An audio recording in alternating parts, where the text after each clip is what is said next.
पिछले एपिसोड के last scene में देखा था कि मिस्चू एकदम कूल स्टाइल में पिल ले लेती है और सोचती है इस लड़के ने तो कमाल कर दिया, और रिटर्न में वो अपना इमॉर्टल्स केव मेंग हाउ को लैंड कर देती है, जो असल में गिफ्ट ही है।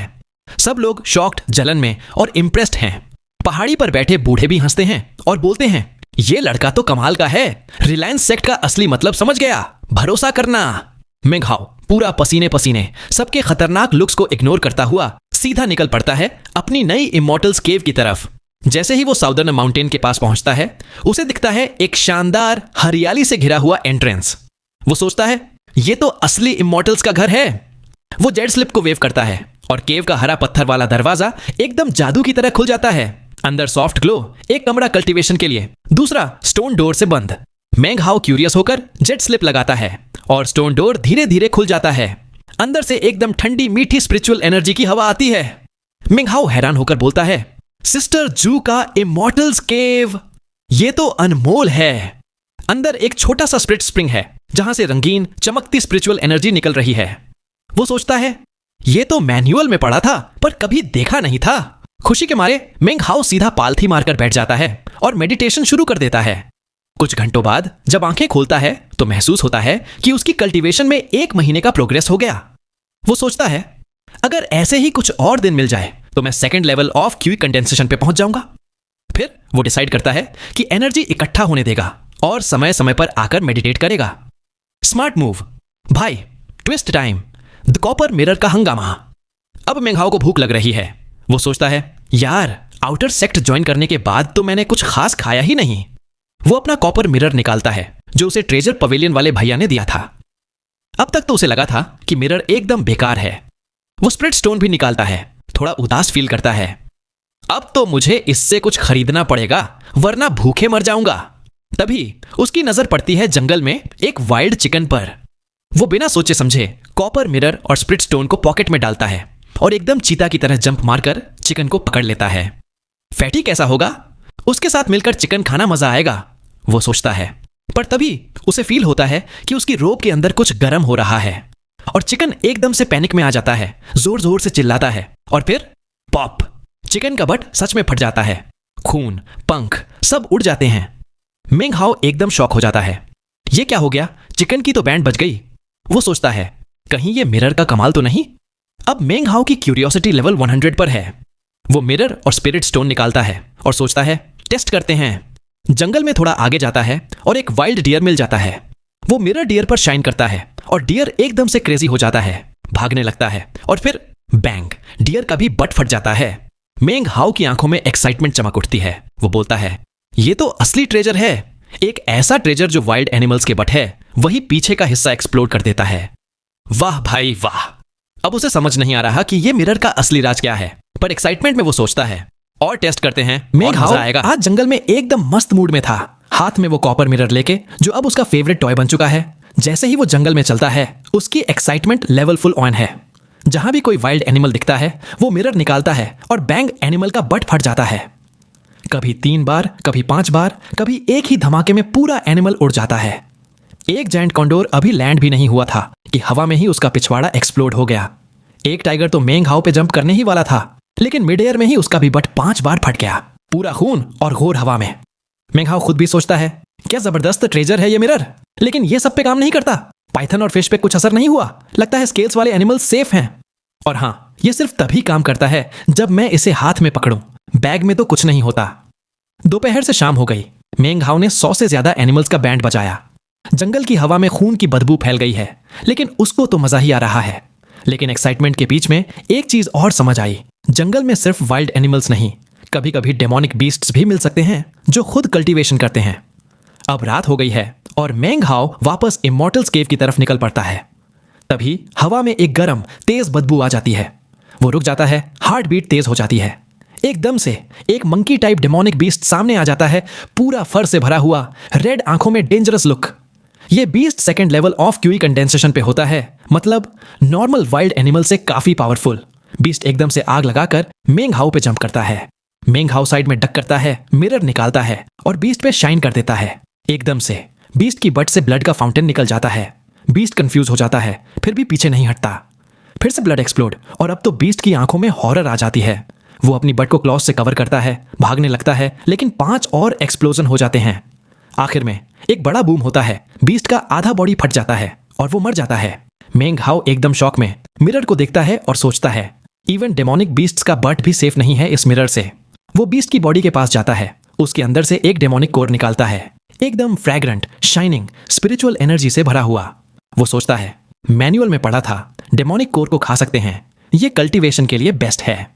वापस इमॉर्टल्स केव जाकर मेंग हाउ सब कुछ रेडी करता है, demonic core, copper mirror, spirit stone और स्पिरिट कंडेंसेशन पिल। पहले वो पिल खाता है, एनर्जी एब्जॉर्ब करता है, पर सोचता है ये पिल का इफेक्ट तो लिमिटेड है। फिर वो डेमोनिक कोर खाता है और एकदम से उसके अंदर स्पिरिचुअल एनर्जी का फ्लड आ जाता है। उसका बॉडी ट्रेम्बल करता है, गंदगी निकलती है और 8-10 घंटे बाद वो फील करता है कि अंदर एक स्ट्रीम बन गई है। एक्साइटेड होकर वो बोलता है क्या मैं second level of QE condensation पे आ गया? अपनी बॉडी को चेक करता है और कंफर्म हो जाता है यस, मैं अब सेकंड लेवल इमॉर्टल हूं। वो पूरा इमॉर्टल्स केव में घूम के देखता है, खुश होकर सोचता है अगर और डेमोनिक कोर मिल जाए तो मैं और तेज प्रोग्रेस कर सकता हूं, और ये सब हुआ इस मिरर की वजह से। लेकिन खुशी खत्म नहीं हुई थी कि मेंग हाउ देखता है मिरर के ऊपर स्पिरिट स्टोन गायब है और एक नया डेमोनिक कोर पड़ा है। वो कंफ्यूज होकर सोचता है ये क्या हो गया, मैं तो डेमोनिक कोर खा चुका हूं, फिर ये कहां से आया? वो सोचता है कहीं मिरर ने स्पिरिट स्टोन को एब्जॉर्ब करके डेमोनिक कोर बना दिया। अब मेंग हाउ का दिमाग फुल स्पीड पे चल रहा है। वो सोचता है अगर मैं और स्पिरिट स्टोन्स ला सकूं तो मैं और डेमोनिक कोर बना सकता हूं। उसकी आंखों में लालच चमक उठती है। वो बोलता है मुझे स्पिरिट स्टोन्स चाहिए, अभी, इसी वक्त। लेकिन प्रॉब्लम यह है कि रिलायंस सेक्ट छोटा है और यहां स्पिरिट स्टोन्स मिलते ही नहीं, सिर्फ मंथली पिल डिस्ट्रीब्यूशन डे पे। मेंग हाउ थोड़ा सैड होकर सोचता है पहले युंजे कॉन्ट्रे में पैसे नहीं थे, अब इमॉर्टल बन गया हूं, फिर भी पैसे नहीं हैं, अब तो कुछ नया जुगाड़ करना पड़ेगा। 1 महीना बाकी है और मेंग हाउ आगे सोचता है इस 1 महीने में मुझे अपनी कल्टीवेशन बेस और बढ़ानी ही पड़ेगी। वो कॉपर मिरर को बैग में छुपा देता है क्योंकि उसकी पावर्स किसी को पता चल गई तो उसकी मुश्किल बढ़ जाएगी, शायद जिंदगी भी चली जाए। अपना पूरा गंदा हाल देख के मेंग हाउ स्ट्रीम के पास जाकर साफ होता है। वापस आकर वो क्यूई कंडेंसेशन मैनुअल पढ़ने लगता है। वो सोचता है सेकंड लेवल पे इमॉर्टल स्किल्स अनलॉक हो जाती हैं, 5th लेवल पे विंड वॉकिंग टेक्निक मिलती है जो फ्लाइंग जैसी है। बस सोच के ही उसका दिल खुशी से भर जाता है। तभी इमॉर्टल्स केव में टेम्परेचर बढ़ने लगता है और उसके हाथ में आग के शोले निकल आते हैं। वो एक्साइटमेंट में आग बुझा देता है, बार बार ट्राई करता है पर सिर्फ स्पार्क्स निकलते हैं, एनर्जी खत्म हो जाती है। वो सोचता है फ्लेम सरपेंट आर्ट कितना मुश्किल है, फिर भी वो गिव अप नहीं करता, रोज प्रैक्टिस करता है। 2 दिन तक वो ट्राई करता है, थक जाता है पर हार नहीं मानता। फिर डेमोनिक कोर निकालता है, सोचता है अगर मिरर ने कुछ और भी कर दिया तो चलो रिस्क लेते हैं। वो डेमोनिक कोर खा जाता है। स्पिरिचुअल एनर्जी का धमाका होता है पर कल्टीवेशन बेस सेकंड लेवल पे ही रहती है, थोड़ी स्ट्रांग हो जाती है। वो सोचता है अगर 3-5 और मिल जाए तो 3rd लेवल पे पहुंच सकता हूं। अब वो फ्लेम सरपेंट आर्ट ट्राई करता है और फाइनली एक छोटा सा फ्लेमिंग सरपेंट निकलता है जो एक ट्री पे जाकर धम से लगता है और पूरा ट्री जल के राख हो जाता है। मेंग हाउ खुश होकर सोचता है फैटी को दिखाऊंगा तो वो पक्का इंप्रेस हो जाएगा। अगले आधे महीने में मेंग हाउ डेमोनिक बीस्ट्स ढूंढता है, फ्लेम सरपेंट आर्ट प्रैक्टिस करता है और मिरर को कुछ डिसाइपल्स पे भी टेस्ट करता है, पर मिरर सिर्फ बहुत ज्यादा फर वाले जानवरों पे ही काम करता है, ह्यूमंस पे नहीं। डेमोनिक बीस्ट्स नहीं मिलते, लेकिन फ्लेम सरपेंट आर्ट की प्रैक्टिस से थोड़ा थोड़ा प्रोग्रेस होता है। 10 दिन बाद पिल डिस्ट्रीब्यूशन डे आ जाता है। मेंग हाउ जाता है, लोग उसको पहचान लेते हैं, लेकिन एल्डर सिस्टर जू का इफेक्ट अभी भी है, इसलिए कोई उससे पंगा नहीं लेता। उसको एक स्पिरिट कल्टीवेशन पिल और आधा स्पिरिट स्टोन मिल जाता है और वो जल्दी से निकल लेता है।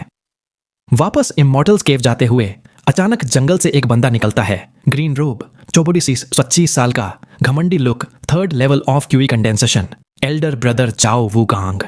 वो मेंग हाउ को कोल्ड लुक देता है और रास्ता रोक लेता है। मेंग हाउ थोड़ा पीछे हटके बोलता है ग्रीटिंग्स एल्डर ब्रदर झाओ। वो जानता है ये बंदा डेंजरस है, कई डिसाइपल्स को मार चुका है। झाओ वूगांग बोलता है नाम तो सुना ही होगा, अब बिना बकवास किए अपना मेडिसिनल पिल और स्पिरिट स्टोन दे दे। मेंग हाउ नर्वस होकर बोलता है एल्डर ब्रदर झाओ, थोड़ा टाइम दे दो, मैं बस स्कॉलर हूं, अभी मिला है सब कुछ। झाओ हंस के बोलता है स्कॉलर, पोएट्री सुना, शायद मूड अच्छा हो जाए, वरना मार के पैर तोड़ दूंगा। झाओ धमकाता है अब से इमॉर्टल्स केव भी मेरा, तू अंदर सिर्फ मेरा सर्वेंट बन के रहेगा, ज्यादा बोला तो जिंदा रहने का मतलब समझा दूंगा। वो मेंग हाउ की तरफ डेंजरस लुक के साथ बढ़ता है। मेंग हाओ के लिए इमॉर्टल्स केव और स्पिरिट स्टोन बहुत इंपॉर्टेंट हैं, इसलिए वो एल्डर सिस्टर जू का नाम लेता है। पर जाओ सुनता नहीं। वो बोलता है, मैंने तुझे इज्जत दी, तू समझा नहीं, अब दिखाता हूं। वो अटैक करता है, क्लॉज की तरह हाथ घुमाता है और मेंग हाओ एकदम शॉक्ड लुक देता है। लेकिन जैसे ही जाओ पास आता है, मेंग हाओ का एक्सप्रेशन बदल जाता है। वो फ्लेम सर्पेंट आर्ट यूज करता है, एक बर्निंग सर्पेंट झाओ की तरफ भेजता है। झाओ तुरंत अपनी बैग से एक छोटी व्हाइट स्वॉर्ड निकालता है, फ्लेम सर्पेंट से टकराता है, स्वॉर्ड ट्विस्ट हो जाती है, पर वो बच जाता है। मेंग हाओ जंगल की तरफ भाग जाता है। झाओ फ्यूरियस हो जाता है। झाओ सोचता है, ये लड़का सेकंड लेवल पे इतनी जल्दी कैसे आ गया? एल्डर सिस्टर जू का इमॉर्टल्स केव सच में काम करता है, अब तो इसको मारना ही पड़ेगा। वो भी पीछे भागता है, पर मेंग हाओ ज्यादा तेज और फेमिलियर है, इसलिए झाओ पकड़ नहीं पाता। झाओ गुस्से में अपना ट्रम्प कार्ड निकालता है, वेयर डेमन स्किल। उसका बॉडी बड़ा हो जाता है, गोल्डन फर निकल आता है, पूरा डेमोनिक बीस्ट जैसा लगने लगता है। वो बोलता है, तू पहला होगा जो मेरे वेयर डेमन स्किल से मरेगा, अब देख इंसाफ क्या होता है। झाओ वुगांग एकदम खतरनाक स्माइल के साथ चिल्लाता है, भाग ले, तू मुझसे बच नहीं सकता। उसकी आवाज जंगल में गूंजती है। मेंग हाओ भाग रहा है, पर उसकी नजर कॉर्नर से झाओ वुगांग पर पड़ती है। उसको एक अजीब आइडिया आता है, क्योंकि झाओ की डेमोनिक फॉर्म बिल्कुल उन बीस्ट्स जैसी लग रही थी जिनका बट उसने मिरर से उड़ा दिया था, और इस बंदे का फर तो और भी ज्यादा चमक रहा है। मेंग हाओ थोड़ा रुक के अजीब सी स्माइल के साथ बोलता है, लगता है तुम्हें ये कॉपर मिरर पसंद आएगा। वो अपना कॉपर मिरर निकालता है और झाओ वुगांग पर शाइन करता है। मिरर से पहली बार एक बर्निंग हीट निकलती है, जो पहले कभी नहीं हुई थी। मिरर में से एक इनविजिबल ऑरा निकल के झाओ के अंदर घुस जाती है। झाओ को लगता है जैसे उसके अंदर कुछ फटने वाला है। वो उस एनर्जी को दांतियन की तरफ पुश करता है, लेकिन वो एनर्जी सीधा उसके बट तक जाती है और एक धमाके के साथ एक्सप्लोड हो जाती है। झाओ एकदम से चीख उठता है, आ! झाओ की आंखों में खून उतर आता है। वो और भी गुस्से में बोलता है, आज मैं तुझे और तेरी फैमिली को जिंदा नहीं छोड़ूंगा। वो फिर से अटैक करता है, पर मेंग हाओ मिरर फिर से शाइन करता है। अब की बार एनर्जी उसके लेफ्ट ईयर से निकलती है और ईयर एक्सप्लोड हो जाता है। झाओ की चीख सुन के मेंग हाओ भी हिल जाता है, पर अब उसके अंदर भी गुस्सा आ गया है। झाओ फिर भी नहीं रुकता, राइट ईयर भी एक्सप्लोड हो जाता है। अब वो पूरा शॉक और डर में है, भागने लगता है, लेकिन मिरर पहली बार खुद मेंग हाओ के हाथ से निकल के हवा में उड़ता है और झाओ पर बार बार अटैक करता है। झाओ की बॉडी हवा में उछलती है, left ear, right year, chest, legs, सब जगह से ब्लड निकलता है। कुछ ही सेकंड्स में झाओ वुगांग की बॉडी नॉर्मल हो जाती है, फर गायब हो जाता है और वो डेड हो जाता है। मिरर वापस मेंग हाओ के हाथ में आ जाता है। मेंग हाओ का पूरा शरीर कांप रहा है। वो सोचता है, ये तो इंसान था, बीस्ट नहीं। मैं क्या कर बैठा? वो मिरर को जमीन पे फेंक देता है। दिल में गिल्ट और डर आ जाता है। वो कन्फ्यूशन स्कॉलर था, कभी किसी को मारा नहीं था। ये सब उसकी सोच से बाहर था। वो सोचता है, कन्फ्यूशनिज्म तो हमेशा दया और न्याय की बात करता है, पर सेक्ट के रूल्स तो कहते हैं स्ट्रॉन्ग ईट्स द वीक। अब समझ आया, पर करना कितना मुश्किल है। काफी देर तक वो वहीं खड़ा रहता है, फिर दांत भींचकर वापस आता है। झाओ की बॉडी से बैग ऑन ऑफ होल्डिंग उठाता है और फ्लेम सर्पेंट आर्ट से बॉडी को जला देता है। पूरी बॉडी को ऐश बना देता है ताकि कोई सबूत न रहे। वापस इमॉर्टल्स केव जाकर झाओ का बैग खोलता है। अंदर देखता है 8 spirit stones, 7 spirit condensing pills और एक बोन फ्रैगमेंट जिसमें कुछ अजीब सिंबल्स बने हैं। वो बोन फ्रैगमेंट को तुरंत साइड में फेंक देता है, क्योंकि वो वेयर डेमन स्किल का मैनुअल है और अब तो उसको उस स्किल से हॉरर हो गया है। उसको याद आता है झाओ की फ्लाइंग स्वॉर्ड, तो वो जंगल में जाकर स्वॉर्ड भी ले आता है। अब उसकी आंखों में एक्साइटमेंट आ गई है। इतना पैसा, इतनी चीजें उसने कभी नहीं देखी थीं। अब मेंग हाओ डिसाइड करता है, अब मिरर का असली राज टेस्ट करते हैं। वो डेमोनिक कोर और आधा स्पिरिट स्टोन मिरर पे रखता है, पर कुछ नहीं होता। थोड़ा सोचता है, फिर एक और आधा स्पिरिट स्टोन मिरर पे रखता है। तभी मिरर से ब्लैक ऑरा निकलती है। दोनों स्पिरिट स्टोन्स अंदर चली जाती हैं और एक नया डेमोनिक कोर बन जाता है। मेंग हाओ शॉक हो जाता है, ये सच है, मिरर स्पिरिट स्टोन्स को डेमोनिक कोर में बदल सकता है। वो बार बार ट्राई करता है, जितने स्पिरिट स्टोन्स हैं उतने डेमोनिक कोर्स बना लेता है। अब उसके पास 5 डेमोनिक कोर हैं। इतनी वेल्थ किसी आउटर सेक्ट डिसाइपल ने कभी नहीं देखी। रात भर वो एक्साइटमेंट में डेमोनिक कोर खाता है और सुबह तक उसका cultivation 3rd level of QE condensation पे पहुंच जाता है। वो सोचता है, अब मैं वीक नहीं हूं, अब मैं भी पब्लिक जोन के पावरफुल डिसाइपल्स में आता हूं। अब वो फ्लेम सर्पेंट आर्ट ट्राई करता है और एक बड़ी सी फ्लेमिंग सर्पेंट निकाल के पूरा इमॉर्टल्स केव गर्म कर देता है। वो सोचता है, अगर ये पावर उस दिन होती तो झाओ वुगांग को सीधा उड़ा देता। अब मेंग हाओ का कॉन्फिडेंस लेवल हाई है और वो रेडी है सेक्ट की दुनिया में अपनी नई पहचान बनाने के लिए। समय बीतता है। सितंबर का अंत है, गर्मी कम होने का नाम ही नहीं ले रही। मेंग हाओ सुबह सुबह इमॉर्टल्स केव से निकलता है, आंखों में एक नई उम्मीद के साथ। वो गहरी सांस लेकर सोचता है, बस थोड़ा सा और, मैं 3rd level of QE condensation के पीक पर पहुंच जाऊंगा। अब तो कोई मुझे हल्के में नहीं ले सकता।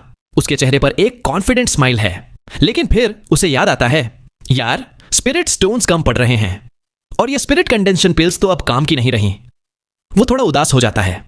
फिर उसे अपने पुराने दोस्त याद आते हैं, फैटी, वांग योचाई और एक और जिद्दी लड़का। वो सोचता है, हम चारों एक साथ रिलायंस सेक्ट आए थे, पता नहीं अब वो लोग कैसे हैं। और ये सोचकर वो नॉर्थ माउंटेन की तरफ निकल पड़ता है, हाथ में 2 वाइल्ड चिकन लेकर। रास्ते में ईस्ट माउंटेन की साइड से जा रहा होता है तो अचानक धुंध आती है और उसमें से निकलता है एक लड़का। सफेद कपड़े, लंबे बाल, चेहरा एकदम हैंडसम, स्वैग में चल रहा है जैसे कोई प्रिंस हो। उसके पीछे 2 जूनियर शिष्य भी हैं, पर उनके सामने तो वो एकदम किंग लग रहा है। वो जूनियर शिष्य एकदम बटरिंग मोड में बोलते हैं, एल्डर ब्रदर वोंग, सुना है आपके लिए ही स्पेशल इनर सेक्ट ट्रेनिंग हो रही है। हम तो आपको पहले ही बधाई देते हैं। एक बोलता है। दूसरा बोलता है, आप जब सेक्ट में आए थे तभी पूरा स्टेट ऑफ जाओ हिल गया था। दूसरे बड़े सेक्टर्स भी आपको चाहते थे, लेकिन आपने रिलायंस सेक्ट को चुना। वाह क्या बात है। सफेद कपड़ों वाला लड़का एकदम शांत आवाज में बोलता है, ऐसा मत बोलो। एल्डर सिस्टर जो चूजन है, एल्डर ब्रदर चेन दाओ में एक्सपर्ट है। मैं उन दोनों की रिस्पेक्ट करता हूं। भाई ये है वांग तेंगफेई, रिलायंस सेक्ट का नंबर 1 आउटर सेक्ट डिसाइपल। वो लोग मेंग हाओ के पास से निकलते हैं। वांग तेंगफेई बस हल्का सा नोट करता है, बाकी दोनों तो देखते भी नहीं। मेंग हाओ उनको देख के सोचता है, ये बंदा तो लिटरली हवा में फ्लॉट कर रहा है। 5th लेवल की स्किल है ये। उसे अपनी हालत याद आती है, दुबला शरीर, 2 चिकन हाथ में, और वो सोचता है, अगर मैं उसकी तरह दिखता तो मैं सम्राट की बेटी से शादी कर लेता। फिर मेंग हाओ नॉर्थ माउंटेन की तरफ बढ़ता है और फैटी को ढूंढने लगता है। जंगल के अंदर जाकर उसे लकड़ी काटने की आवाज सुनाई देती है। फैटी कुल्हाड़ी लेकर पेड़ पर जोर जोर से मार रहा है, आंखें बंद, मुंह से चिल्लाता है, तू मेरी वाइफ चुरा ले गया, मेरा मंटो भी, मैं तुझे काट दूंगा। और फिर वहीं सो जाता है।